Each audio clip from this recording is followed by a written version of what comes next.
Welcome to the Industrial Electrician Red Seal exam practice. This video contains 100 practice questions to help you prepare for your certification exam. Let's begin. This exam covers the following major work activities: common occupational skills, generating and distribution systems, wiring systems, rotating and non-rotating equipment, signaling and communication systems, and process control systems. Question 1.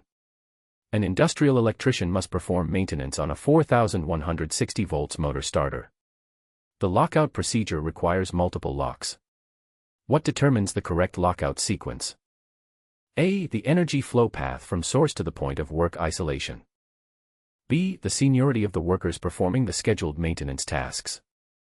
C. The physical accessibility of each disconnect switch location. D. The preference of the facility safety coordinator on duty. The correct answer is A. The correct lockout sequence follows the energy flow path from the power source to the point of work. This ensures all upstream energy sources are isolated before downstream devices. In complex industrial systems with multiple feeds and backup power, tracing the energy path is essential to achieve complete isolation. Question 2. Before entering a confined space to perform electrical repairs, what atmospheric testing must be completed and documented? A. Testing for oxygen, combustible gases, and toxic gases in sequence. B. Testing for oxygen levels only to confirm the space is safely breathable. C. Temperature and humidity measurements to ensure worker comfort. D. Noise level measurements to determine hearing protection needs. The correct answer is A.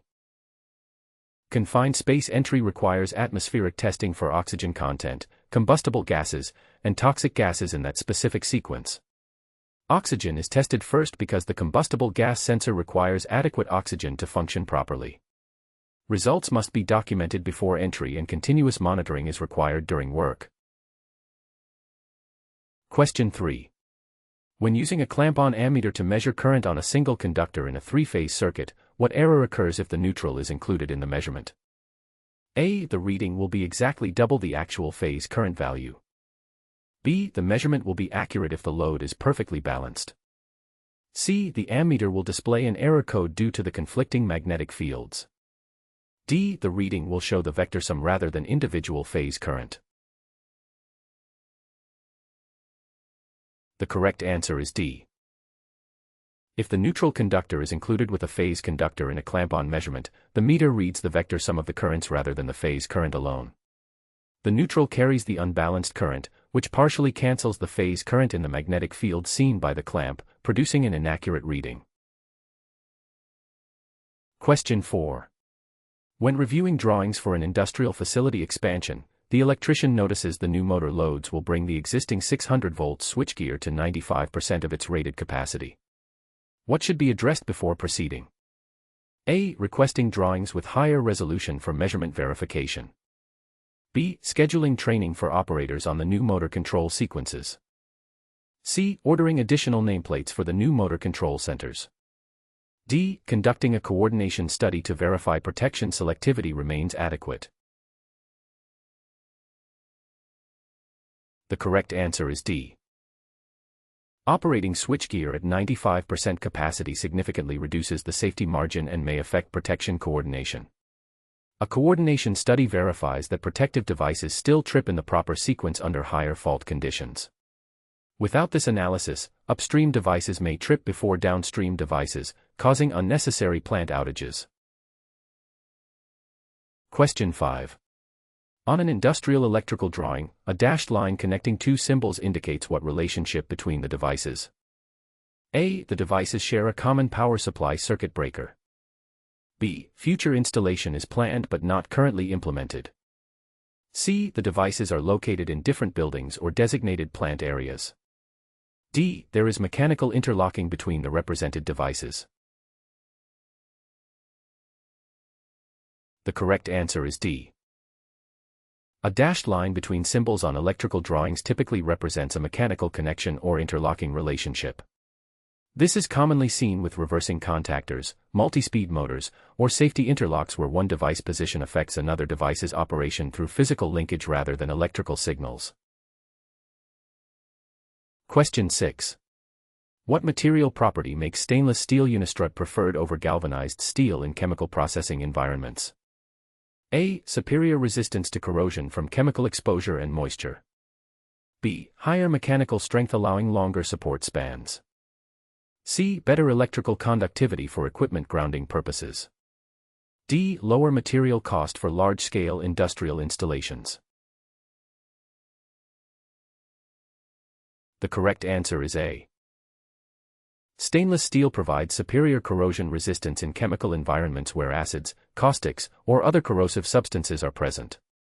Galvanized steel's zinc coating can be attacked by many industrial chemicals, leading to premature failure of the support structure. The higher cost of stainless steel is justified by extended service life. Question 7. During commissioning of a new production line, the electrician discovers that two critical motor circuits share a common protective device rather than individual protection as shown on the drawings. What is the primary concern? A. A fault on one motor will unnecessarily shut down both production processes. B. The installation may require additional conduit for proper separation. C. The motors will run at reduced speed due to shared supply impedance. D. Documentation must be updated to reflect the actual installation. The correct answer is A. Sharing protection between critical circuits means a fault on one motor causes both to shut down, reducing overall production availability.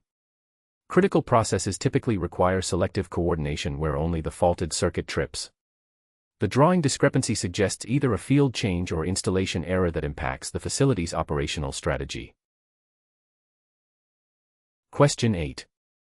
When performing startup of an industrial motor, what condition requires immediate shutdown and investigation?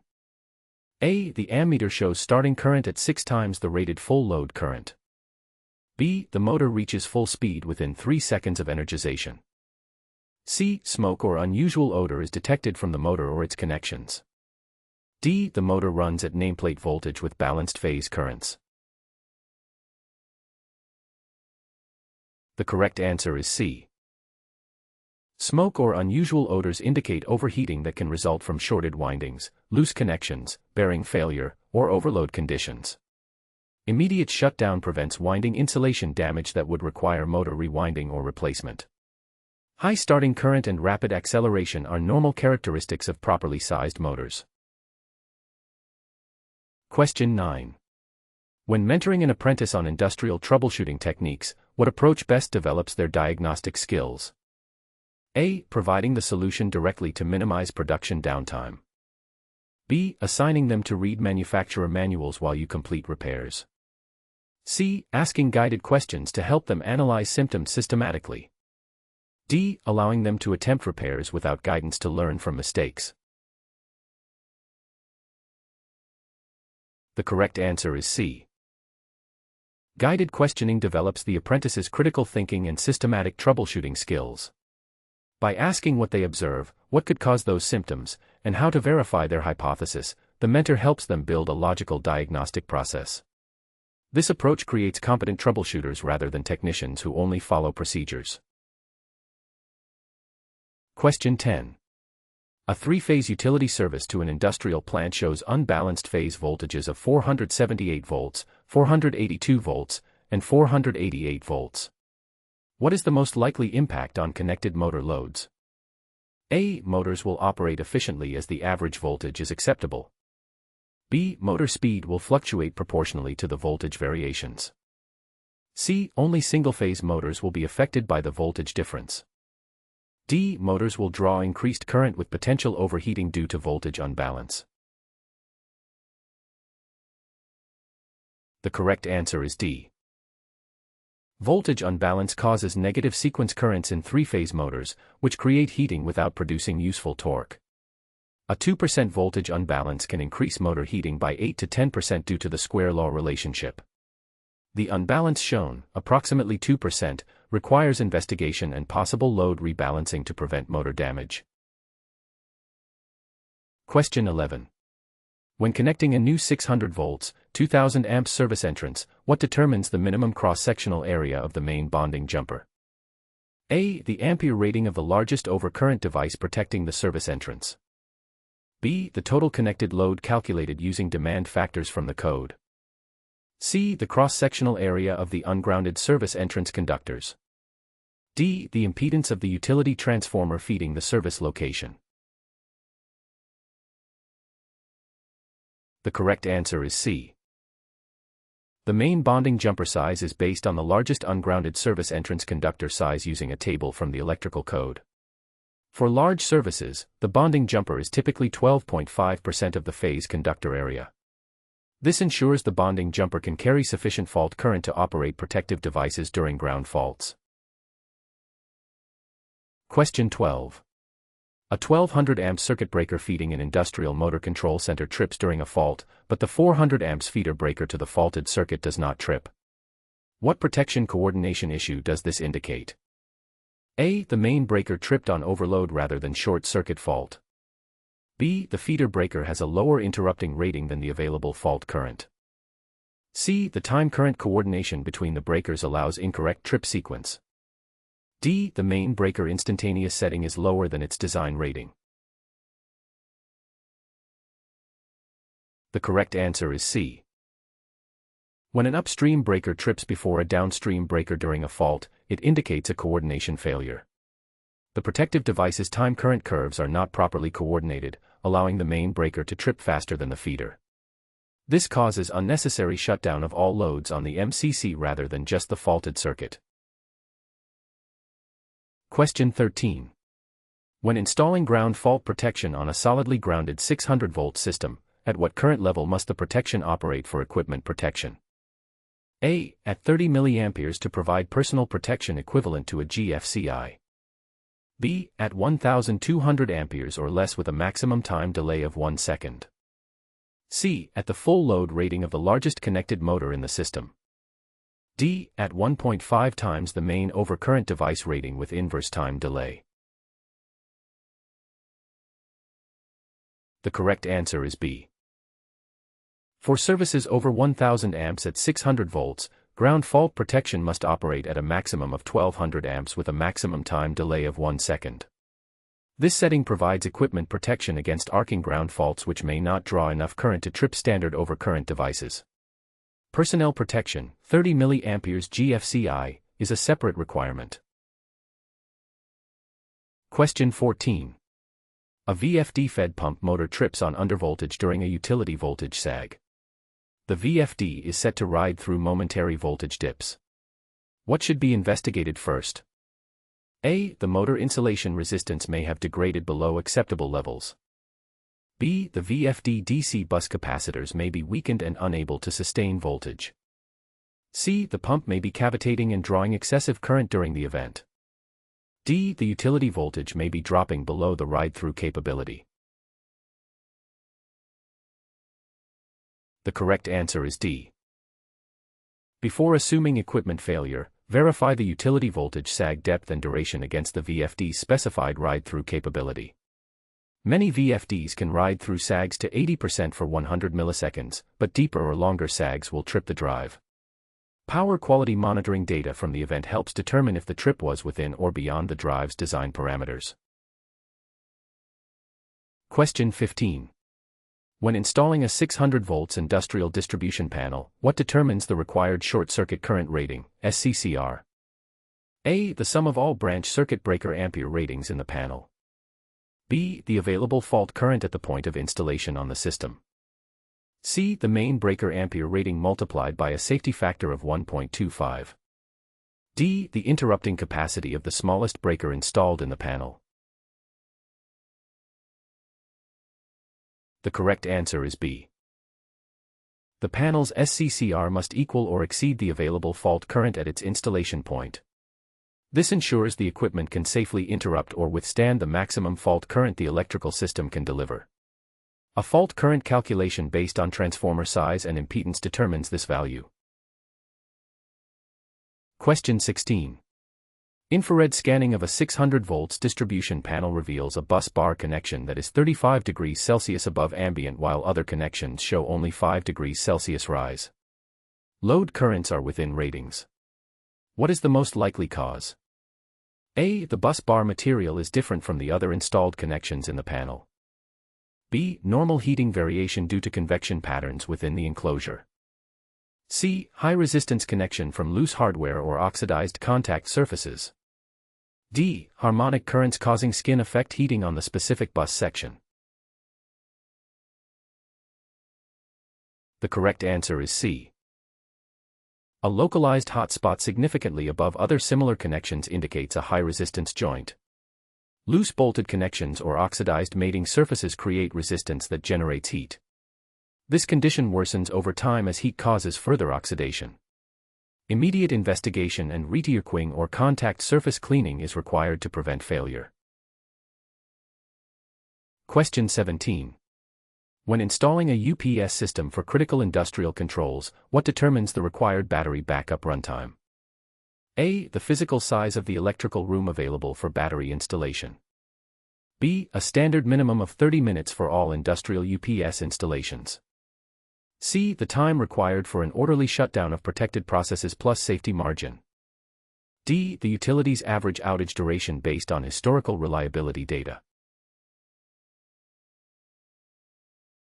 The correct answer is C. UPS battery runtime is specified to allow either generator startup and transfer, or orderly process shutdown to prevent equipment damage or product loss. The required time includes the shutdown sequence duration plus a safety margin. Each industrial application has different requirements based on the protected equipment's criticality. Question 18. A double conversion UPS shows normal operation, but the protected load experiences brief power interruptions during UPS internal transfer tests. What component is most likely failing? A. The rectifier section is unable to maintain DC bus voltage under load. B. The static bypass switch is not transferring cleanly to the alternate path. C. The battery charger is failing to maintain full battery voltage. D. The output transformer has developed a shorted turn in the secondary. The correct answer is B. In a double conversion UPS, the load normally runs from the inverter with no transfers during normal operation. If the load sees interruptions during transfer tests, the static bypass switch is not performing clean, break before make transfers. The switch contacts or control logic may be degraded, requiring replacement or recalibration. Question 19. When installing a ground grid for an industrial substation, what soil characteristic most affects the required ground electrode length?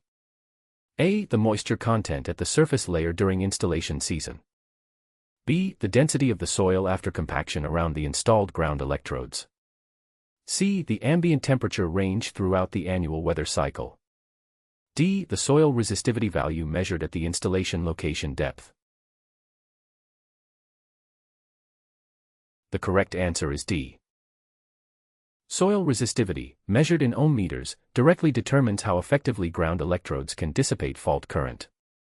High resistivity soils require more extensive grounding systems with longer or more numerous electrodes. Soil resistivity testing at the installation depth provides data for calculating the required electrode configuration. Question 20.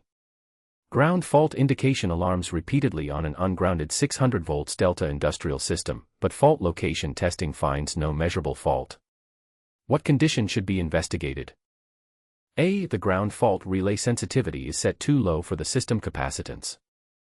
B. Distributed line-to-ground capacitance is creating sufficient leakage to trigger alarms.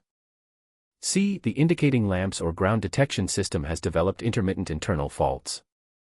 D. Phase conductor insulation has degraded symmetrically across all three phases. The correct answer is A. Ungrounded delta systems have inherent capacitance between each phase and ground. As systems expand with longer cable runs or additional loads, this distributed capacitance increases. The total capacitive current may exceed ground fault relay pickup settings, causing nuisance alarms without an actual resistive fault present. Question 21. When connecting a standby generator to an industrial facility, what component prevents simultaneous utility and generator connection? A. A time delay relay that sequences generator connection after utility disconnection. B. A mechanically interlocked transfer switch that prevents both sources closed simultaneously. C. An undervoltage relay that blocks generator output until utility voltage is absent. D. A synchronizing relay that matches generator frequency to utility before connection. The correct answer is B. Mechanical interlocking physically prevents both the utility and generator contacts from being closed at the same time. This provides positive protection against backfeed regardless of control system failures. The interlock mechanism forces one source to be disconnected before the other can connect. Question 22. A standby generator successfully starts during a utility outage but voltage drops significantly when critical loads are transferred. The engine does not bog down. What is the most likely cause? A. The fuel supply pressure is insufficient for full load operation. B. The generator excitation system cannot provide adequate field current under load. C. The speed governor is set too low to maintain rated frequency. D. The automatic voltage regulator is malfunctioning or improperly adjusted. The correct answer is D. Since the engine maintains speed, not bogging down, the mechanical power is available. Voltage drop under load with stable speed indicates the excitation system isn't responding correctly. The automatic voltage regulator controls field current to maintain voltage. If it's faulty or misadjusted, it won't increase excitation to compensate for load. Question 23. When installing a battery charger for a 125V DC control system, what voltage setting ensures the batteries remain at full charge without excessive water consumption? A. Float charge voltage specified by the battery manufacturer for continuous operation. B. Maximum charge voltage to ensure fastest possible battery recharging time. C. Nominal battery voltage with no voltage compensation for temperature. D. Equalizing charge voltage applied continuously for maximum capacity. The correct answer is A. Float charge voltage maintains batteries at full charge with minimal water loss and plate degradation. This voltage is specified by the battery manufacturer for the specific battery type and is slightly above nominal voltage. Continuous equalizing or high voltage operation accelerates water consumption and shortens battery life. Question 24. When installing a grid-tied solar photovoltaic system at an industrial facility, what function does the anti-islanding protection provide? A. Prevents solar panels from operating above their maximum power point. B. Protects the solar panels from damage during lightning or surge events. C. Limits the total power exported to the grid during peak solar production hours. D. Disconnects the inverter from the grid when utility voltage is not present. The correct answer is D. Anti-islanding protection automatically disconnects the inverter when utility power is lost, preventing the solar system from energizing a section of grid that utility workers may believe is de-energized. This is a critical safety requirement to protect line workers during outages and repairs. Question 25. A battery energy storage system shows declining capacity despite proper charging profiles. The individual cell voltages during discharge show significant variation between cells. What maintenance action is indicated? A. Replacing the entire battery bank due to end-of-life capacity loss.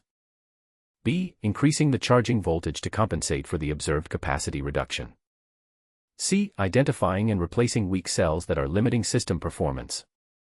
D. Reducing the load on the system to extend the remaining battery life. The correct answer is C. Significant cell voltage variation indicates some cells have degraded more than others. In a series-connected battery string, weak cells limit the entire system's capacity and may be driven into reversal during discharge.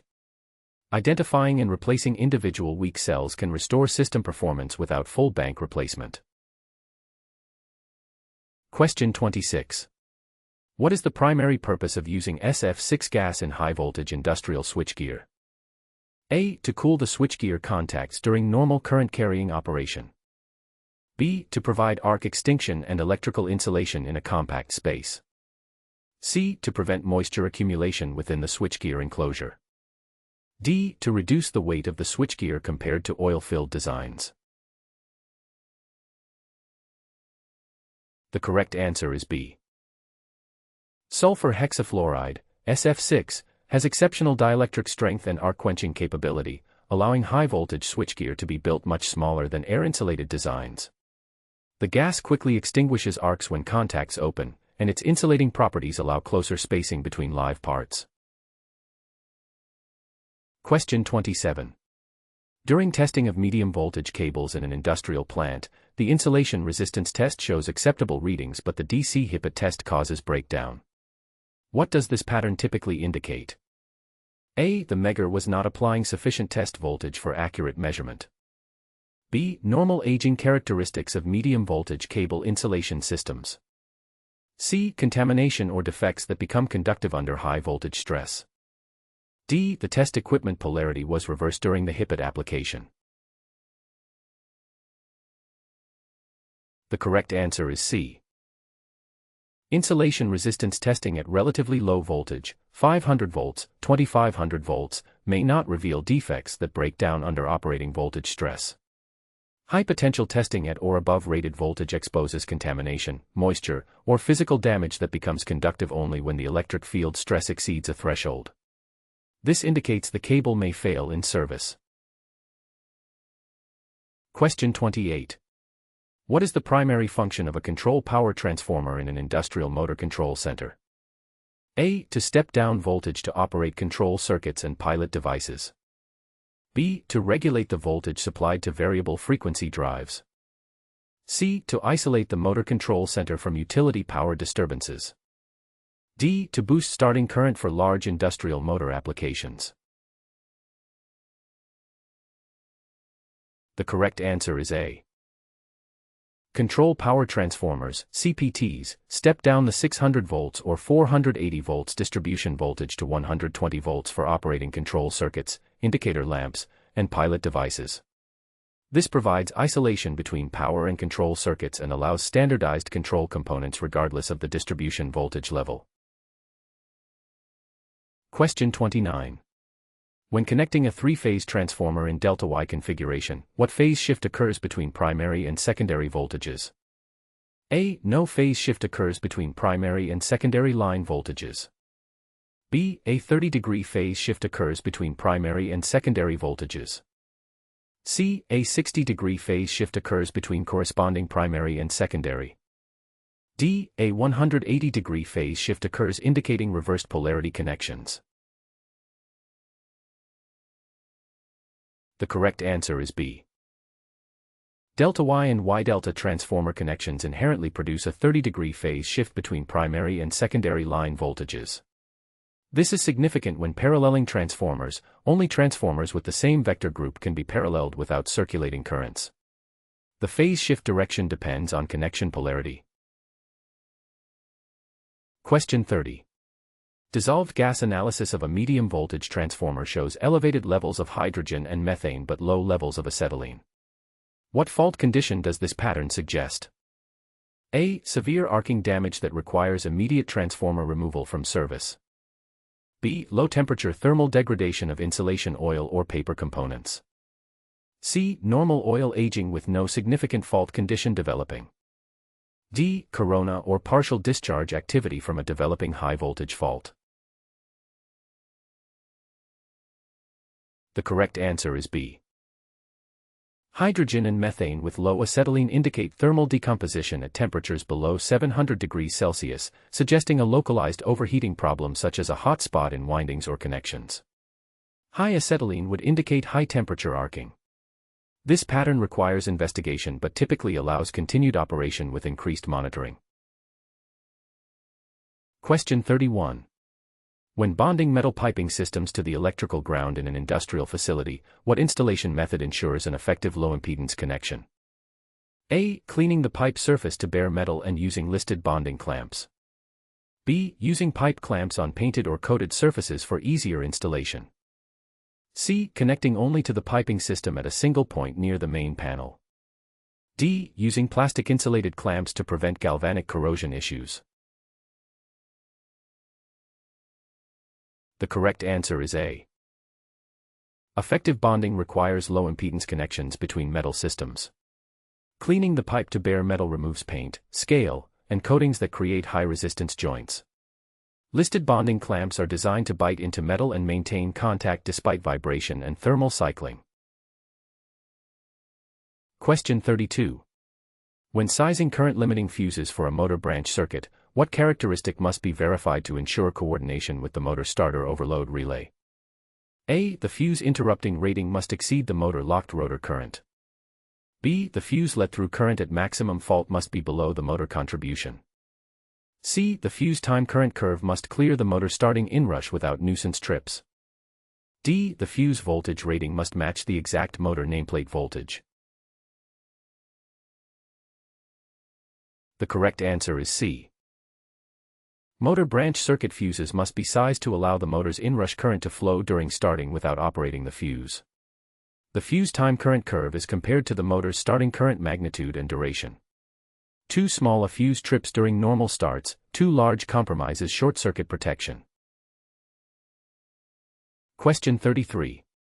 When installing rigid metal conduit in an industrial plant where ambient temperatures may reach 45 degrees Celsius, how does this affect conductor ampacity?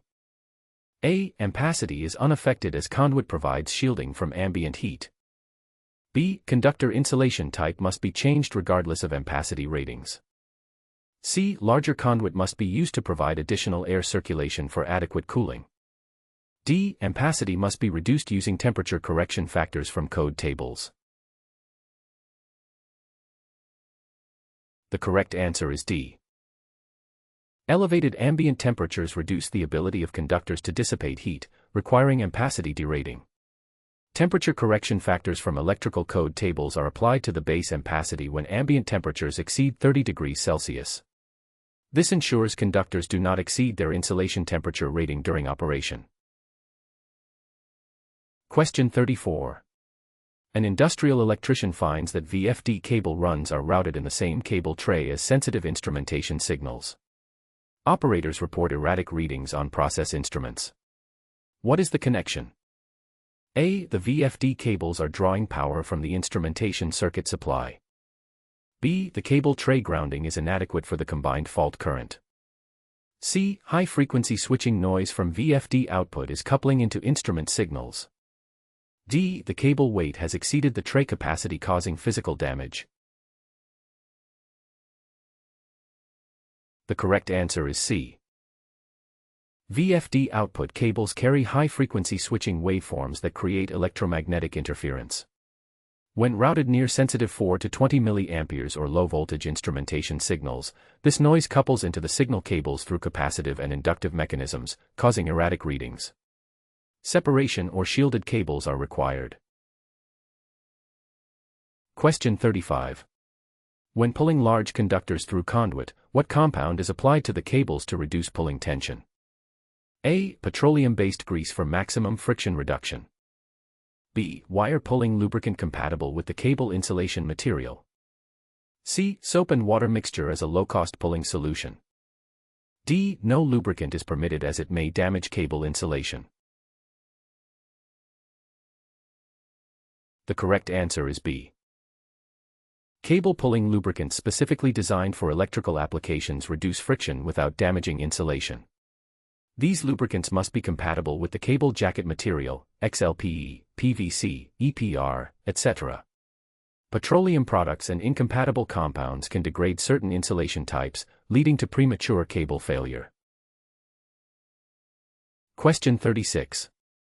During cable replacement in an existing conduit, new cables cannot be pulled through despite the conduit appearing clear.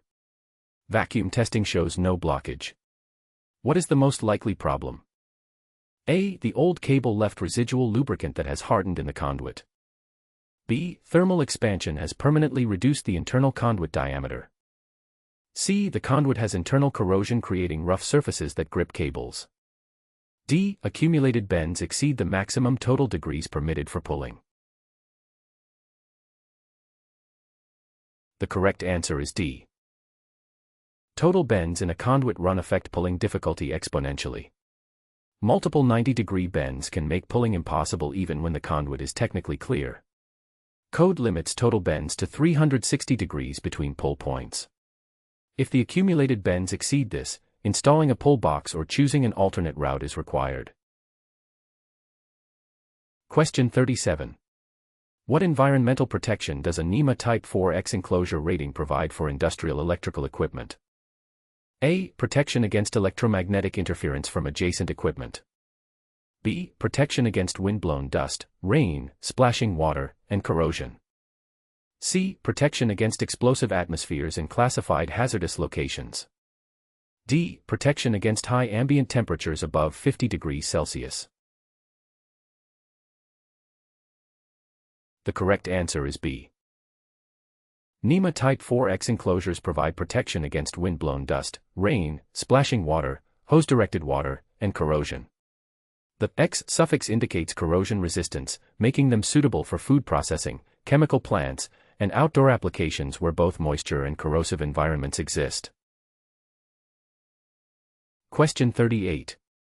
When installing high bay LED luminaires in a manufacturing facility, what determines the required mounting height for adequate illumination? A. The luminaire's photometric distribution and task plane illumination requirements. B. The ceiling structure capacity to support the luminaire weight. C. The maximum cord length supplied with the luminaire fixture. D. The ambient temperature rating specified on the luminaire label. The correct answer is A. Mounting height affects how light spreads across the work area. Photometric data from the manufacturer shows light distribution patterns at various mounting heights. The mounting height is selected to achieve the required illumination level at the task plane while maintaining uniformity and avoiding excessive bright spots or dark areas. Question 39. LED high bay lights in a plant experience premature failure, with multiple fixtures failing within months of installation. The fixtures are rated for the ambient temperature. What should be investigated? A. Heat from adjacent process equipment is exceeding the fixture temperature rating. B. The utility power factor is causing excessive reactive current in fixtures. C. The lighting control system is creating harmful voltage transients during switching. D. The fixture warranty period has expired and replacements are required. The correct answer is A. LED driver electronics are sensitive to heat. While fixtures may be rated for high ambient temperatures, radiant heat from nearby process equipment, furnaces, ovens, steam pipes, can create localized temperatures exceeding the fixture rating. Relocating fixtures or adding heat shields may be necessary. Question 40. When installing receptacles in a wet location industrial area, what protection beyond a weatherproof cover is required? A. A disconnect switch installed within sight of the receptacle location. B. GFCI protection regardless of the receptacle voltage rating. C. Double gang boxes to allow for future circuit additions. D. Tamper-resistant receptacles to prevent unauthorized access. The correct answer is B. Wet locations require GFCI protection for receptacles to protect workers from shock hazards. Water provides a conductive path to ground, making shock more likely. GFCI protection trips at 5 mA, well below dangerous current levels, providing protection even when moisture compromises insulation. Question 41. When connecting a rooftop HVAC unit, what type of disconnect is required within sight of the unit? A. A circuit breaker with lockout capability in the main distribution panel. B. A plug and receptacle connection rated for the unit's full load current. C. A readily accessible disconnect switch that can be locked in the open position. D. A magnetic contactor with maintained start-stop push-button control. The correct answer is C. A disconnect switch within sight of HVAC equipment allows service technicians to ensure power is positively disconnected before working on the unit. The disconnect must be lockable in the open position for lockout/tagout procedures. This provides local isolation without requiring access to distant distribution panels. Question 42. An industrial chiller compressor motor draws significantly higher current than nameplate rating, but the refrigeration technician confirms correct refrigerant charge and system pressures. What electrical issue could cause this condition? A. The motor bearings require lubrication, causing mechanical friction. B. The crankcase heater is operating simultaneously with the compressor motor. C. The variable speed drive is operating above its rated output frequency. D. Low supply voltage is causing the motor to draw more current to deliver rated power. The correct answer is D. Motors draw higher current when voltage is low to maintain mechanical output power, P equals V times I times PF times efficiency. Low voltage can result from undersized conductors, high resistance connections, or voltage drop on long runs. The motor attempts to deliver rated horsepower by increasing current, which causes overheating. Question 43. When wiring an HVAC economizer damper actuator, what type of signal typically controls the actuator position? A. A discrete on-off signal from a single-pole room thermostat. B. A 120 VAC signal with pulse width modulation from a programmable relay. C. A 0 to 10 VDC or 4 to 20 mA analog signal from the building automation controller. D. A digital communication signal using the same wiring as power conductors. The correct answer is C. Modulating damper actuators in commercial HVAC systems typically receive analog control signals, 0 to 10 VDC or 4 to 20 mA, from the building automation system. This proportional signal allows the damper to move to any position between fully open and fully closed based on the control strategy requirements. Question 44. When installing electric process heating elements in a vessel, what determines the maximum watt density for the heaters? A. The thermal conductivity of the medium being heated and flow rate. B. The supply voltage available at the heating element terminals. C. The physical dimensions of the vessel where heaters are installed. D. The ampere rating of the circuit breaker protecting the heating circuit. The correct answer is A.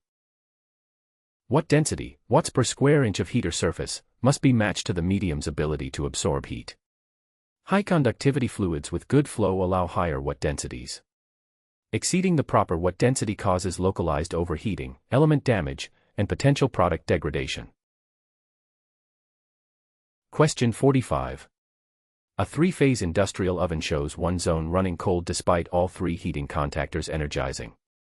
Resistance measurements of the elements show correct values. What is the most probable cause? A. The temperature controller has an internal fault affecting one output. B. An open conductor or connection in one phase of the three-phase heater circuit. C. The heater elements have developed an internal short between phases. D. The enclosure insulation has deteriorated causing excessive heat loss. The correct answer is B. With contactors energizing and element resistance correct, the problem is in the power delivery path. An open in one phase of a three-phase delta-connected heater bank results in two elements operating in series at reduced power while one element receives no power, causing uneven heating and a cold zone. Question 46. When installing emergency lighting in an industrial building, what determines the minimum illumination level required along exit routes? A. The normal lighting level during occupied hours for consistency. B. Building code requirements specifying minimum foot candles at floor level. C. The battery capacity of the emergency lighting unit installed. D. The preference of the building owner for aesthetic appearance. The correct answer is B. Building and fire codes specify minimum emergency illumination levels, typically 1 foot candle average with a 10:1 maximum to minimum ratio along the exit path. This ensures safe egress during power failures by providing enough light to see obstacles and exit signage without creating hazardous dark areas. Question 47. During annual testing, emergency lights illuminate when normal power is removed but the runtime is significantly less than the required 90 minutes. What is the most likely cause? A. The charger circuit is providing excessive voltage to the battery bank. B. The lamp wattage installed exceeds the battery capacity calculations. C. Battery capacity has degraded below acceptable levels requiring replacement. D. The transfer relay contacts have excessive resistance reducing lamp voltage. The correct answer is C. Lead-acid and nickel-cadmium batteries used in emergency lighting have limited service lives, typically 5 to 10 years, and gradually lose capacity. When runtime falls below code requirements despite proper charging, the batteries have reached end of life and must be replaced to maintain code compliance. Question 48. What is the operating principle of an impressed current cathodic protection system on buried industrial piping? A. Galvanic anodes create a protective coating on the pipe surface. B. High-frequency current creates an electrostatic barrier around the structure. C. AC current induces heating that dries out corrosive soil around the pipe. D. DC current flow makes the protected structure the cathode in an electrochemical cell. The correct answer is D. Impressed current cathodic protection forces DC current to flow from sacrificial anodes through the soil to the protected structure, making it the cathode. As a cathode, the structure does not lose metal to oxidation, corrosion. The external DC power source provides the driving voltage for this protective current flow. Question 49. Pipe-to-soil potential measurements on a protected pipeline show increasing values over several months despite constant rectifier output. What change is most likely occurring? A. The reference electrode being used has become contaminated. B. The soil moisture content has increased, improving conductivity. C. The groundbed anodes are being consumed faster than anticipated. D. The protected pipe coating is deteriorating, exposing more bare metal. The correct answer is D. As pipe coating deteriorates and exposes more bare metal, more current is required to protect the increased surface area. With constant rectifier output, the available current spreads over more area, reducing the current density and protection level at each point. This shows as rising pipe-to-soil potential readings. Question 50. When installing cable tray in an industrial facility, what determines the required fill capacity calculation? A. The sum of individual cable diameters squared for cross-sectional area. B. The number of cables times their individual weight per meter. C. The cable current rating multiplied by voltage for total power. D. The maximum permitted bend radius of the largest cable installed. The correct answer is A. Cable tray fill is calculated using the sum of individual cable cross-sectional areas, diameter squared times pi/4. For single-layer fills of large cables, physical cable diameter determines spacing. For multi-layer fills, maximum fill percentages apply based on cable type and ladder versus solid bottom tray construction. Question 51. A welding receptacle circuit repeatedly trips its circuit breaker after a few minutes of use. The welder draws rated current and the breaker is properly sized. What is the likely cause? A. The welding machine has an internal short developing when hot. B. The circuit breaker has reached its cycle life and requires replacement. C. Loose connections at the receptacle create heat that trips the breaker thermal element. D. Harmonic currents from the welder are causing additional conductor heating. The correct answer is C. High current receptacle connections must be properly torqued to handle the current without excessive heat generation. Loose connections create high resistance joints that heat up over time. This heat transfers to the circuit breaker through the conductors, causing the thermal element to trip even though the measured current is within rating.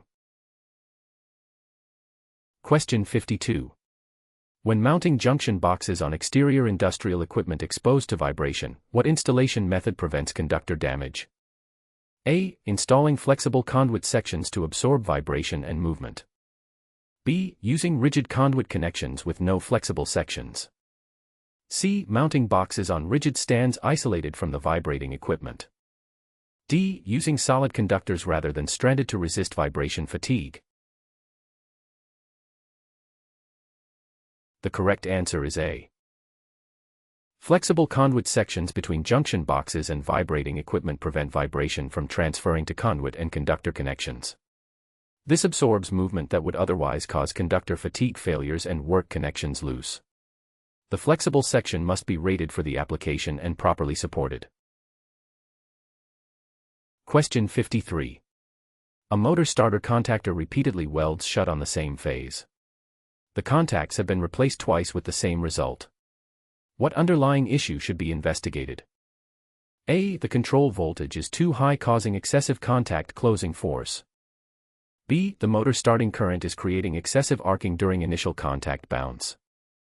C. The contactor coil pickup time is inconsistent, causing uneven contact closure.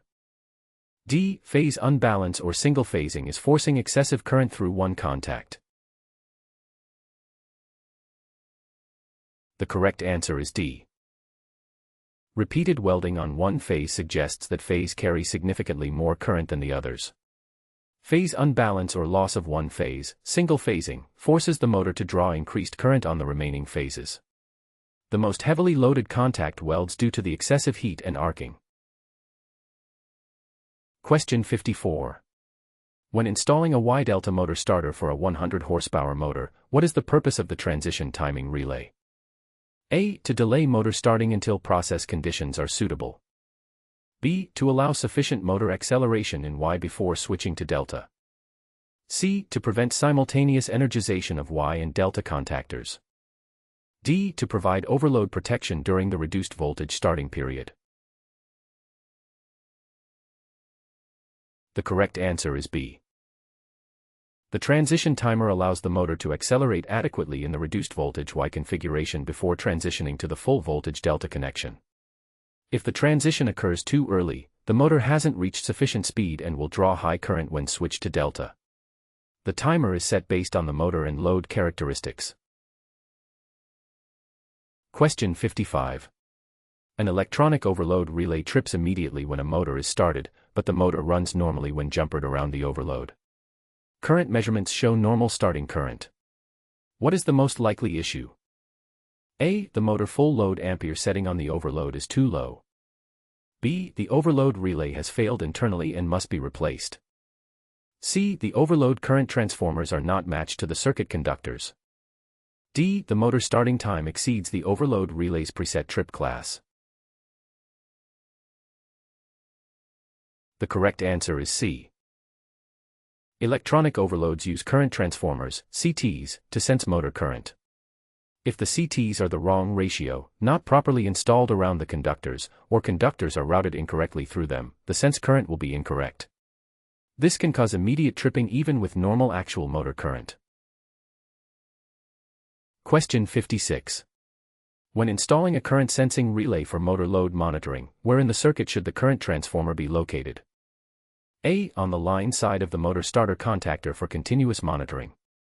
B. At the motor control center main bus for total current indication. C. Directly at the motor terminal box for most accurate current measurement. D. On the load side of the starter to measure only running motor current. The correct answer is D. The current transformer is installed on the load side of the starter contactor to measure only the running motor current. Line side installation would sense current even when the motor is off if other loads share the circuit. Load side placement ensures the relay responds only to the specific motor's operating current. Question 57. A VFD controlling a centrifugal pump displays a ground fault alarm but continues to run. Megger testing of motor and cable shows acceptable insulation resistance. What should be checked? A. The VFD output filter capacitors may be leaking current to ground. B. The motor bearing insulation has failed, creating a shaft ground path. C. Normal capacitive leakage current from the output cables is triggering the alarm. D. The input rectifier diodes have partially failed, creating asymmetric current flow. The correct answer is C. VFD output cables have significant capacitance to ground. The high-frequency PWM waveform creates capacitive charging current that flows to ground through cable capacitance. Long cable runs can generate enough capacitive current to trigger ground fault detection. Output filters or shielded cable with proper grounding may be needed.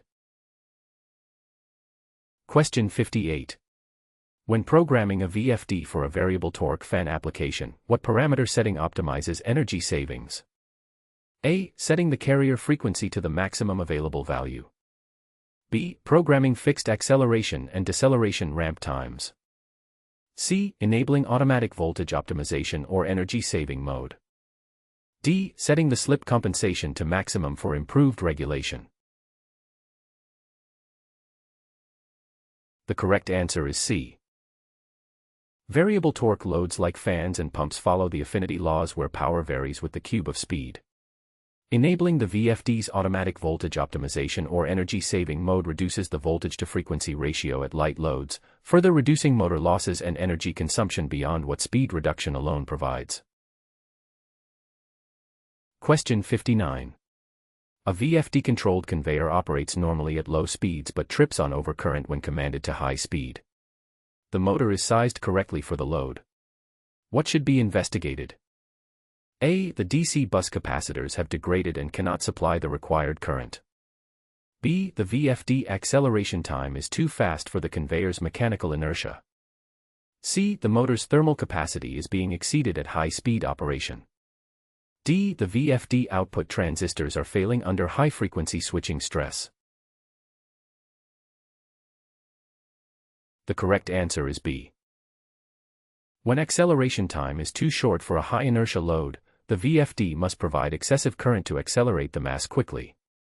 The current limit trips before the desired speed is reached. Increasing acceleration time allows the VFD to accelerate the load within its current capability. Question 60. What is the purpose of armature voltage feedback in a DC motor drive control loop?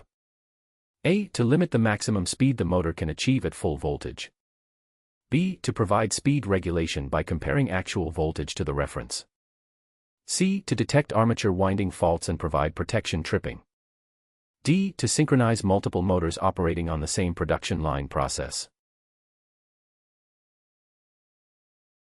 The correct answer is B. Armature voltage feedback provides an approximation of motor speed. Back EMF is proportional to speed.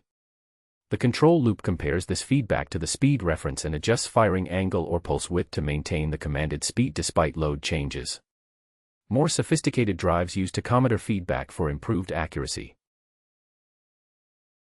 Question 61. A DC drive for a printing press shows speed oscillation at low speed set points. The issue disappears at higher speeds. What control parameter needs adjustment? A. The current limit needs to be increased for stable low-speed operation as required. B. The speed regulator gain is too high causing instability at low speeds. C. The IR compensation setting is creating excessive voltage at low speed. D. The field weakening point is set too low allowing premature field reduction. The correct answer is B. High proportional gain in the speed regulator causes hunting or oscillation. At low speeds, smaller system changes produce larger percentage effects, making the control loop more sensitive. Reducing the speed regulator gain or adjusting integral action provides stable low-speed operation while maintaining acceptable high-speed response. Question 62. When connecting a resistance welder to the electrical supply, what special consideration affects conductor sizing? A. The duty cycle of the welding operation and the welder's kilovolt amperes rating. B. The type of metal being welded determines required conductor size. C. Welders require oversized neutral conductors for unbalanced current. D. The distance from the welder to the grounding electrode system. The correct answer is A. Resistance welders draw very high current for short durations. Conductor sizing considers both the peak current and the duty cycle, percentage of time at full load. A welder with 50% duty cycle can use smaller conductors than one with continuous duty, as the wiring has time to cool between weld cycles. Question 63. A CNC machine tool exhibits positioning errors that correlate with the operation of a nearby induction furnace. What interference mechanism is most likely? A. Radiated electromagnetic fields are affecting the servo drive electronics. B. Conducted harmonics are corrupting the encoder feedback signals. C. Ground potential differences are creating signal reference problems. D. Power factor correction capacitors are resonating with the CNC power supply circuit. The correct answer is A. Induction furnaces generate strong electromagnetic fields at their operating frequency that can radiate considerable distances. These fields can induce voltages in nearby sensitive electronic equipment like CNC controllers and servo drives. Shielding, equipment relocation, or filtering may be required to eliminate the interference. Question 64. When installing a single-phase capacitor start motor, what must be verified if the motor runs backwards? A. The supply voltage polarity to the motor terminal connections. B. The internal connection between start winding and run winding leads. C. The position of the centrifugal switch contacts in the rest position. D. The capacitor microfarad rating matches the motor nameplate specification. The correct answer is B. Single-phase motor rotation direction depends on the phase relationship between start and run windings. If the motor runs backwards, the start winding connection relative to the run winding must be reversed. This is done by swapping the start winding leads rather than swapping the power supply connections.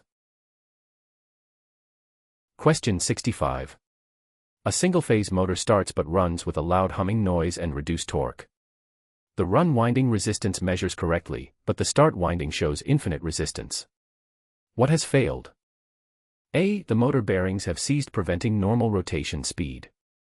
B. The centrifugal switch contacts are welded closed maintaining start winding. C. The centrifugal switch or thermal protector has opened the start winding circuit. D. The run capacitor has failed reducing the motor's torque production. The correct answer is C. Infinite start winding resistance indicates an open circuit in the start winding path. The motor starts on residual magnetism and induced torque but cannot develop full power with only the run winding energized. The centrifugal switch mechanism or an internal thermal protector has failed open. Question 66.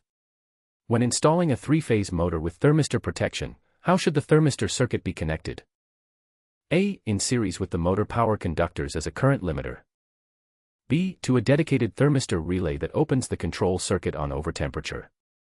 C. Across two phases of the motor supply for temperature proportional operation. D. In the motor neutral connection to sense unbalanced heating conditions. The correct answer is B. Motor thermistors, PTC types, have rapidly increasing resistance when they reach their trip temperature.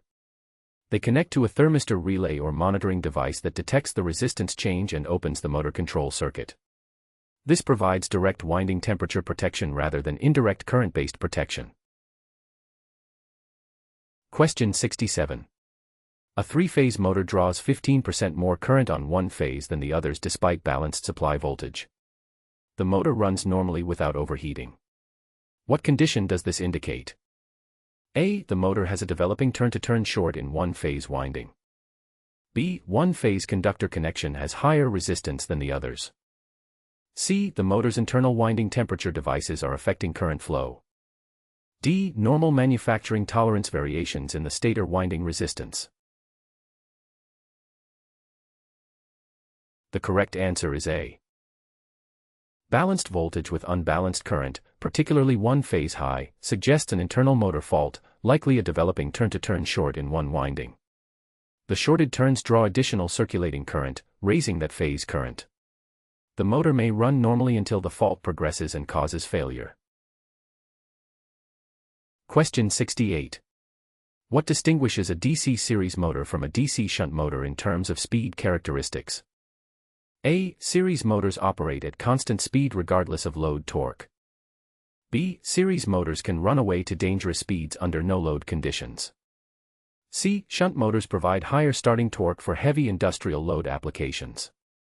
D. Shunt motors require a starting resistor while series motors do not. The correct answer is B. DC series motors have field windings in series with the armature. At light loads, the reduced current weakens the field dramatically, allowing the motor to accelerate to destructive speeds. Series motors must always be mechanically coupled to their load to prevent no-load runaway. Shunt motors have stable speed characteristics.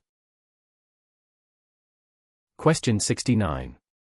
A DC motor exhibits excessive sparking at the brushes during acceleration but runs smoothly at steady speed.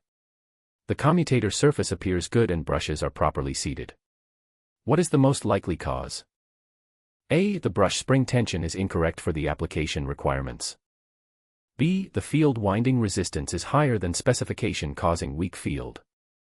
C. The armature winding has an open coil causing uneven current distribution. D. The neutral plane shifts during current changes requiring brush position adjustment.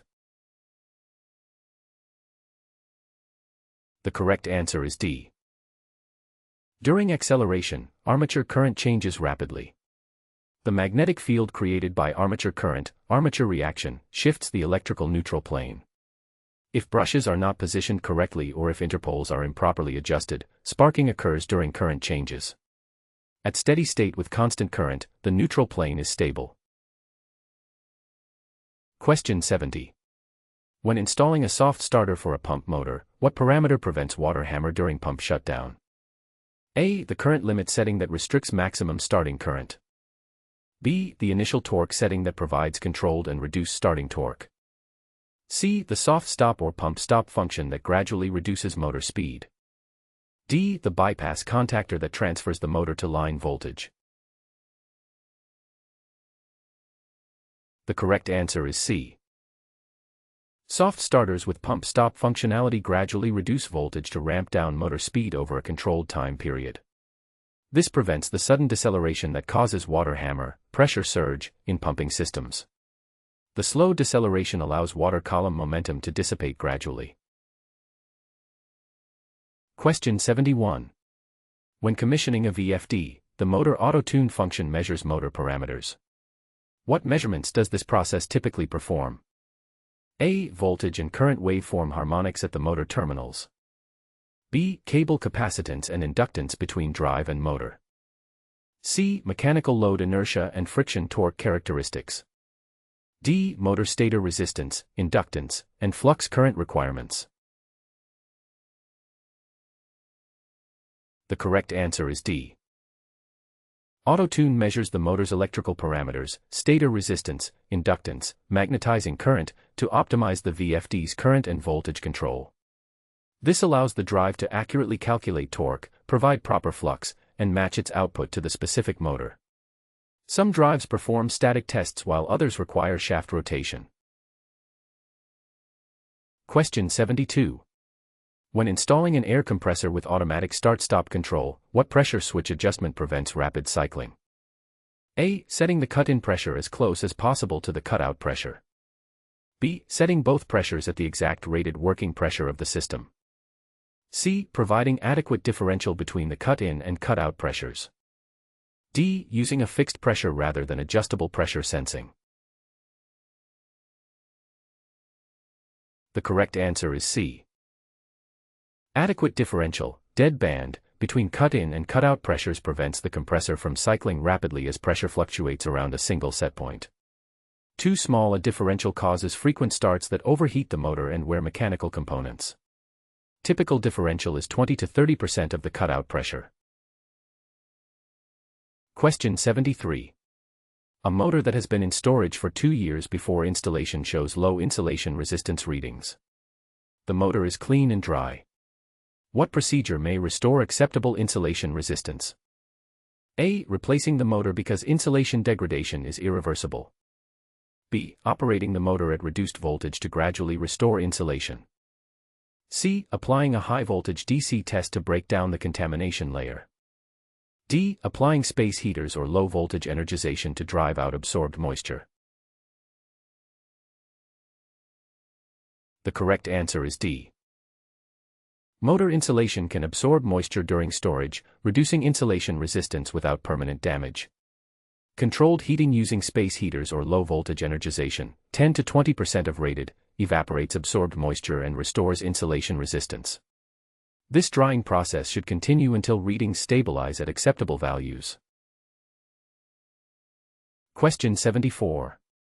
When installing fire alarm devices in an industrial facility with dusty or corrosive environments, what detector type is typically specified? A. Standard ionization smoke detectors with sealed chamber design. B. Rate of rise heat detectors without smoke sensing capability. C. Beam-type detectors or air sampling systems that sample from protected areas. D. Standard photoelectric smoke detectors with monthly cleaning scheduled. The correct answer is C. Dusty and corrosive industrial environments can contaminate or damage conventional smoke detectors. Beam detectors project light across protected areas and sense smoke in the beam path without exposing sensing elements to the environment. Air sampling systems draw air to a clean detection chamber through filtered tubing. Question 75. A fire alarm system in an industrial plant generates frequent nuisance alarms from a specific detection zone during production hours. The detectors pass point testing. What should be investigated? A. The detector sensitivity has drifted below the minimum required level. B. The fire alarm panel software requires an update to current version. C. The zone wiring has developed intermittent shorts causing false signals. D. Process emissions such as steam, dust, or fumes are entering the detection zone. The correct answer is D. Time correlation with production suggests process emissions are reaching the detectors. Steam, welding fumes, dust from material handling, or other process byproducts can trigger smoke detectors. Solutions include relocating detectors, changing detector types, or installing local exhaust to prevent process emissions from reaching detection zones. Question 76. When installing an access control system at an industrial facility entrance, what determines the fail-safe or fail-secure configuration of electric locks? A. The cost difference between the two lock types available. B. The preference of the security contractor for consistent installation. C. Life safety egress requirements balanced against security needs. D. The available power supply voltage at the door location. The correct answer is C. Fail-safe locks release on power loss allowing egress, meeting life safety requirements for emergency exits. Fail-secure locks remain locked on power loss, maintaining security but requiring alternative egress provisions. The configuration is determined by building code requirements for the specific door's role in the egress path. Question 77. Security cameras in an outdoor industrial area produce clear images during daylight but show excessive noise at night despite infrared illumination. The cameras are rated for the lighting conditions. What is the most likely cause? A. The infrared illuminators are incompatible with the camera lens type. B. Network bandwidth limitations prevent transmission of high-quality night images to the recorder. C. The camera housings have developed condensation obscuring the lens. D. Gain and exposure settings optimized for daylight are inappropriate for low light. The correct answer is D. Automatic gain control, AGC, and exposure settings optimized for bright daylight may not transition properly to low light operation. The camera may be boosting gain excessively to compensate for low light, amplifying sensor noise. Manual adjustment of nighttime gain limits and exposure settings typically resolves this. Question 78. What advantage does fiber optic cabling provide over copper cabling for industrial communication networks? A. Fiber optic cable is immune to electromagnetic interference from industrial equipment. B. Fiber optic cable can carry higher voltage signaling for longer distances. C. Fiber optic cable provides power to connected devices eliminating separate power supplies. D. Fiber optic cable requires less skilled labor for termination and splicing. The correct answer is A. Fiber optic cable transmits light signals rather than electrical signals, making it completely immune to electromagnetic interference from VFDs, motors, welding equipment, and other industrial noise sources. This allows reliable communication in environments where copper cables would experience unacceptable interference. Question 79.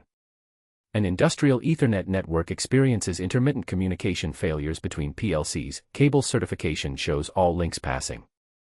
The failures correlate with specific production equipment operation. What should be checked? A. The network switch firmware version may be outdated for industrial protocols. B. Ground potential differences between equipment are corrupting data signals. C. The PLCs may be generating excessive broadcast traffic during operation. D. Cable certification tests do not detect intermittent physical damage. The correct answer is B. Industrial environments often have significant ground potential differences between equipment locations. When Ethernet cables connect equipment at different ground potentials, the potential difference can appear as common mode voltage on the data signals, corrupting communication. Fiber optic links or isolated Ethernet interfaces eliminate this issue. Question 80.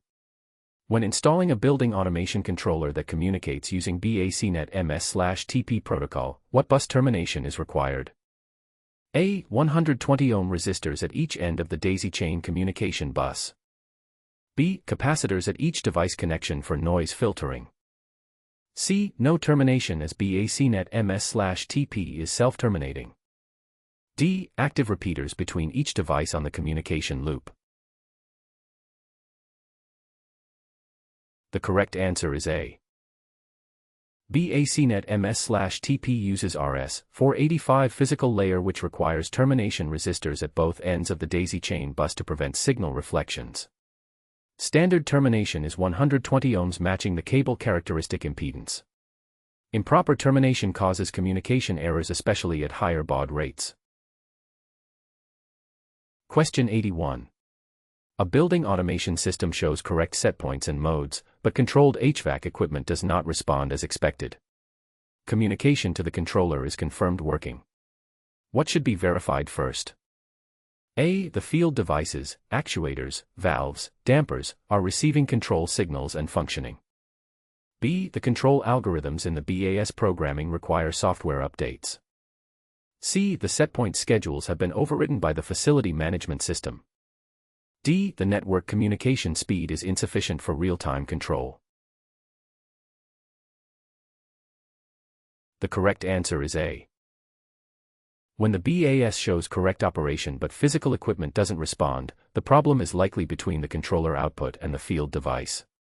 Verify that output signals reach the actuators, actuators are powered and functioning, and mechanical linkages are connected. The issue may be electrical, failed output, wiring, or mechanical, actuator, linkage. Question 82. When installing notification appliances, horns and strobes, in a high-noise industrial environment, what requirement ensures adequate warning during alarm conditions? A. Installing appliances at standard height regardless of ambient noise levels. B. Increasing the flash rate of strobes to compensate for audible limitations. C. Visual appliances only are permitted in areas exceeding 85 dB ambient. D. Audible devices must produce sound levels at least 15 dB above ambient noise. The correct answer is D. Fire alarm notification appliances must produce audible signals at least 15 dB above the average ambient sound level, or 5 dB above the maximum sound level lasting more than 60 seconds. In high-noise industrial areas, this may require additional or higher output appliances. Visual devices supplement but do not replace audible notification requirements. Question 83. When integrating a BAS controller with third-party equipment using Modbus RTU, what communication parameter must match between all devices? A. Baud rate, parity, data bits, and stop bits must be identical. B. The IP addresses must be on the same network subnet. C. The physical cable type must be identical for all connections. D. All devices must use the same manufacturer's communication driver. The correct answer is A. Modbus RTU is a serial protocol where all devices on the bus must use identical communication parameters, baud rate, 9600, 19200, etc., parity, none, even, odd, data bits, 7 or 8, and stop bits, 1 or 2. Mismatched parameters prevent communication even if wiring is correct. Question 84. When wiring a PNP proximity sensor to a PLC input module, what determines whether the sensor output is compatible with the input? A. The PLC input must be configured as syncing to receive the PNP sourcing output. B. The sensor supply voltage must match the PLC power supply voltage exactly. C. The sensor output current rating must exceed the PLC input current requirement. D. The cable length between sensor and PLC determines compatibility requirements. The correct answer is A. PNP sensor source current, connect load to positive when active. The PLC input must be configured as syncing, common to negative, to complete the circuit. Mismatching sourcing sensors with sourcing inputs prevents proper operation. Modern universal inputs can be configured for either mode. Question 85. A photoelectric sensor used for package detection on a conveyor intermittently fails to detect packages. The sensor passes bench testing. Environmental conditions at the installation point show moderate dust. What is the most likely cause? A. Dust accumulation on the sensor lens is periodically blocking detection. B. The sensor's internal amplifier gain has drifted below detection threshold. C. The reflector target has moved out of the optimal detection alignment. D. The conveyor belt speed exceeds the sensor's response time capability. The correct answer is A. Dust accumulation on photoelectric sensor lenses progressively reduces light transmission. The sensor may work initially after cleaning but fails as dust accumulates during production. Regular cleaning schedules or air purge accessories that keep lenses clear are required in dusty environments. Question 86. When installing a 4 to 20 mA pressure transmitter, what determines the required loop power supply voltage? A. The maximum pressure range that the transmitter must measure. B. The ambient temperature range at the transmitter mounting location. C. The PLC analog input module's internal reference voltage setting. D. The transmitter's minimum supply voltage plus voltage drop across the loop resistance. The correct answer is D. A 4 to 20 mA transmitter requires sufficient voltage to operate plus enough to overcome voltage drop in the loop wiring and sensing resistor. Total required equals transmitter minimum plus loop current times total resistance. Insufficient supply voltage causes transmitter malfunction, especially at 20 mA maximum output. Question 87. A temperature transmitter outputs a noisy signal despite stable process conditions. The signal cable is shielded and grounded at one end. Moving the transmitter eliminates the noise. What should be investigated at the original location? A. The process temperature is fluctuating too rapidly for the transmitter response. B. Strong electromagnetic interference from nearby power equipment is affecting the transmitter. C. The transmitter power supply has excessive ripple voltage on its output. D. The shielded cable has developed internal conductor shorts causing signal distortion. The correct answer is B. Location-dependent noise that disappears when the transmitter is moved indicates local electromagnetic interference is coupling into the transmitter electronics rather than the signal cable. High current conductors, VFDs, or contactors near the transmitter location may be the source. Relocating the transmitter or adding local shielding resolves the issue. Question 88. When installing a PLC system with remote input-output racks, what consideration determines the maximum distance between the main processor and remote racks? A. The communication protocol specifications and cable type being used. B. The total current draw of all input-output modules in the remote rack. C. The number of input-output points addressed in the remote rack configuration. D. The physical rack mounting options available at the remote location. The correct answer is A. Remote input-output communication protocols have specified maximum distances based on baud rate and cable type. Fiber optic links allow longer distances than copper. The communication network design must consider these distances to ensure reliable data exchange between the processor and remote input-output. Question 89. A PLC-controlled batch process occasionally produces incorrect product recipes. The program logic has been verified correct. Input and output status matches expected states during the fault. What should be investigated? A. The PLC memory has developed bit errors affecting program execution. B. Electrical noise is corrupting data table values used in recipe calculations. C. The operator interface is sending incorrect setpoints during batch initiation. D. Scan time variations are causing missed input state changes during sequencing. The correct answer is C. When PLC logic and input-output states appear correct but results are wrong, investigate the data path. Recipe values entered or transmitted from the HMI to the PLC may be corrupted or incorrect.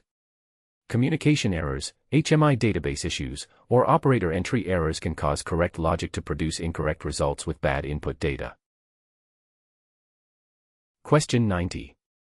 In a PLC ladder logic program, what is the function of a one-shot rising instruction? A. To create a continuous output as long as the input condition remains true. B. To latch an output until a separate reset instruction is executed. C. To delay the output activation for a specified number of program scans. D. To produce a single scan pulse output on input transition. The correct answer is D. A one-shot rising, OSR, instruction produces a single scan pulse output when its input transitions from false to true.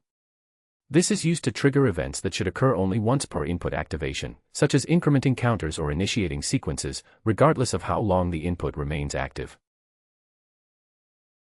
Question 91. When programming a PID control loop in a PLC for temperature control, what action is required if the process oscillates continuously around the set point? A. Increasing the proportional gain to reduce the amplitude of oscillations. B. Reducing the integral time or increasing derivative time to stabilize the loop. C. Adding a dead band around the set point to prevent unnecessary output changes. D. Reducing the proportional gain and or increasing the integral time. The correct answer is D. Continuous oscillation indicates the control loop is unstable, typically from excessive proportional gain or insufficient integral time, too aggressive integral action. Reducing proportional gain decreases the response magnitude, while increasing integral time slows the integral action, both contributing to loop stability. Question 92. A packaging machine controlled by a PLC occasionally misses products, causing empty packages. The proximity sensor for product detection shows correct operation during testing. Production rate is within design specifications. What optimization should be considered?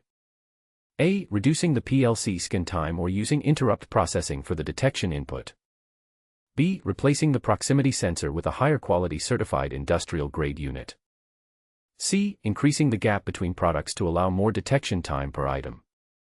D. Adding a redundant sensor in series for confirmation of product presence. The correct answer is A. When sensors test correctly but occasional misses occur at production speed, the PLC scan time may be too long to reliably capture brief sensor activations. Reducing scan time or configuring the input as a high-speed interrupt ensures the processor captures every product detection regardless of when it occurs in the scan cycle. Question 93. When installing solenoid valves for pneumatic cylinder control, what determines whether a 3-way or 5-way valve is required? A. The air pressure rating of the pneumatic supply system. B. Whether the cylinder is single-acting or double-acting in operation. C. The physical mounting space available at the valve installation point. D. The electrical voltage required to operate the solenoid coil. The correct answer is B. Single-acting cylinders with spring return require 3-way valves, pressure, exhaust, cylinder port. Double-acting cylinders requiring positive pressure on both extend and retract strokes need 5-way valves, pressure, 2 exhausts, 2 cylinder ports. Valve selection matches the cylinder actuation requirements. Question 94. A pneumatic cylinder extends slowly despite adequate supply pressure and correct valve operation. The cylinder retracts at normal speed. What is the most likely cause? A. The solenoid valve coil is receiving low voltage reducing valve response speed. B. Contamination in the extend port flow control is restricting airflow. C. The cylinder rod seal has excessive friction from wear or misalignment.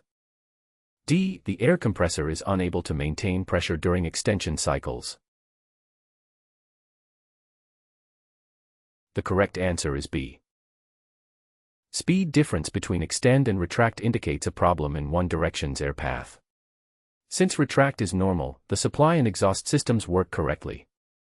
Restriction in the extend port, often a flow control valve adjusted incorrectly or contaminated with debris, limits airflow and slows extension. Question 95. When installing electrical connections to a proportional hydraulic valve, what signal type typically controls valve position? A. A discrete on-off signal from a relay or PLC digital output. B. A serial communication signal using industrial protocol commands. C. A pulse width modulated signal at fixed frequency with variable duty cycle. D. A 4 to 20 mA or 0 to 10 VDC analog signal from the control system. The correct answer is D. Proportional hydraulic valves require analog control signals to position the valve spool anywhere between fully closed and fully open. Standard industrial 4 to 20 mA or 0 to 10 VDC signals from PLCs or controllers command intermediate positions for precise flow and pressure control. Question 96. A hydraulic press with proportional valve control shows erratic position control despite stable control signals. The valve amplifier output is steady. Hydraulic pressure is correct. What should be investigated? A. The position feedback transducer may have developed noise or signal dropout. B. The control algorithm parameters require retuning for current operating conditions. C. The hydraulic fluid viscosity has changed affecting valve response. D. The power supply to the valve amplifier has insufficient filtering. The correct answer is A. With stable control signals and amplifier output, erratic motion suggests feedback instability. Position transducers, LVDTs, magnetostrictive sensors, can develop signal noise, dropouts, or resolution issues that cause the control loop to hunt or behave erratically. Verify feedback signal quality during operation. Question 97. What is the primary advantage of using solid-state relay outputs instead of mechanical relay outputs in a PLC? A. Solid-state outputs can switch higher voltage loads than standard mechanical relays in control panels. B. Solid-state outputs provide electrical isolation between the PLC and load. C. Solid-state outputs have no moving parts resulting in longer life for high-cycle applications. D. Solid-state outputs consume less power from the PLC power supply. The correct answer is C. Solid-state outputs use semiconductor switching with no mechanical contacts. They can switch millions of times without wear, making them ideal for high-frequency applications. Mechanical relays are limited to thousands of cycles and develop contact wear and bouncing over time. Question 98. After a power interruption, a PLC-controlled machine does not resume operation even though power is restored and the PLC shows no faults. The machine was mid-cycle when power failed. What is the likely issue? A. The PLC battery has failed and the program has been lost from memory. B. The machine is in an undefined state and requires sequencing logic to home first. C. The input module has developed a fault preventing proper detection of start conditions. D. The output fuses have blown during the power interruption surge. The correct answer is B. When power fails mid-cycle, actuators stop in intermediate positions that don't match expected program states. Proper PLC programs include power fail recovery logic that detects undefined states and sequences the machine to a known home position before resuming automatic operation. Without this logic, the program cannot safely continue. Question 99. When scaling a 4 to 20 mA input signal in the PLC to represent 0 to 100 psi, what formula correctly converts the raw analog input value? A. PSI equals raw count 4 mA count / 20 mA count 4 mA count times 100. B. PSI equals raw count / maximum count times 100 as determined by the initial assessment. C. PSI equals raw count times 100/20 mA count based on manufacturer recommendations. D. PSI equals 20 mA count, raw count, /16 mA range, times 100. The correct answer is A. The 4 to 20 mA signal represents 0 to 100% of the range. Scaling requires subtracting the 4 mA zero offset, dividing by the 16 mA span, then multiplying by the engineering range. This formula converts the raw count, representing 4 to 20 mA, to the actual process value, 0 to 100 psi. Question 100. When connecting an emergency stop circuit to a PLC safety input module, what wiring configuration provides the highest level of safety integrity? A. Single-channel input with the e-stop normally closed contact in series. B. Single-channel input with a time delay relay to prevent false trips. C. Dual-channel input with independent contacts monitored for discrepancy. D. Dual-channel output that must both activate to enable machine operation. The correct answer is C. Safety-rated PLC inputs use dual-channel monitoring where two independent contacts from the e-stop device must both change state together. The safety module monitors for discrepancy between channels. If they disagree, a fault is detected. This provides redundancy and diagnostic coverage for wiring faults or contact failures. Thank you for practicing with Question Bank Hub. Good luck on your Industrial Electrician Red Seal certification exam. Don't forget to subscribe for more exam preparation content.